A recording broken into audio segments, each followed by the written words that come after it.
নমস্কার, এনি 24 চ্যানেলের সকল দর্শক শ্রোতাদের জানাই স্বাগত। আমি অর্পিতা ধর। বুধবার ছিল 1 জানুয়ারি। রামকৃষ্ণ ভক্তদের জন্য এই দিনটি পবিত্র, কারণ এই দিনটিতে ঠাকুর কল্পতরু হয়েছিলেন।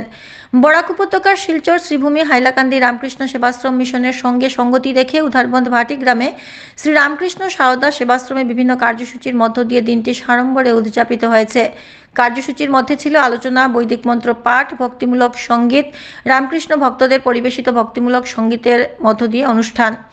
এরপর জপ, ধ্যান ও কল্পতরু দিবসের তাৎপর্য নিয়ে আলোচনা করেন উধারবন্দের শ্রী রামকৃষ্ণ সারদা সেবা সমিতির সভাপতি সোমনাথ দেব ও প্রাক্তন সভাপতি।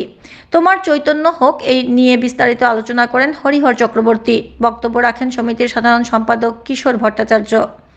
আপনারা দেখছেন এনি 24 চ্যানেল। এ ধরনের আরো খবর পেতে এনি 24 ইউটিউব চ্যানেল ও ফেসবুক পেজটি ফলো করে পাশে থাকুন। কলকাতার লোকেরা বৈঠকখানায় ঠাকুর শ্রী রামকৃষ্ণকে নিয়ে আলোচনা সমালোচনা নানাভাবে আলোচনা সমালোচনা করত।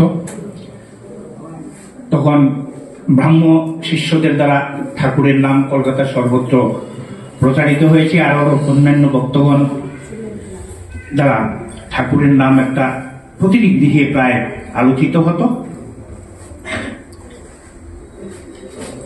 আর বললেন, দেখবি আমি মাঝে মাঝে কলকাতায় যাচ্ছি এবং থেকেও যাচ্ছি।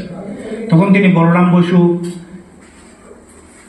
ঘোষ এদের বাড়িতে প্রায় গেলে, জমিদার বাড়িগুলিতে গেলে প্রায় তিনি থেকে যেতেন।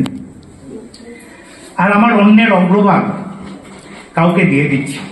একদিন সীমা নিজে দেখলেন ঠাকুর তার ভাতের থালা থেকে স্বামীজিকে এক মুঠ অন্ন তুলে দিয়েছে। সীমার বুক কেঁপে উঠেছিল যে ওটা তার অন্তিম দিন প্রায় কাছে এসে গেছে। আর আমি একদিন সকলের সামনে হাড়ি ভাঙব, অর্থাৎ আমার অবতারত্ব প্রকাশ করে। শিশিমা দিন দিন তার বুক কাঁপতে লাগলো।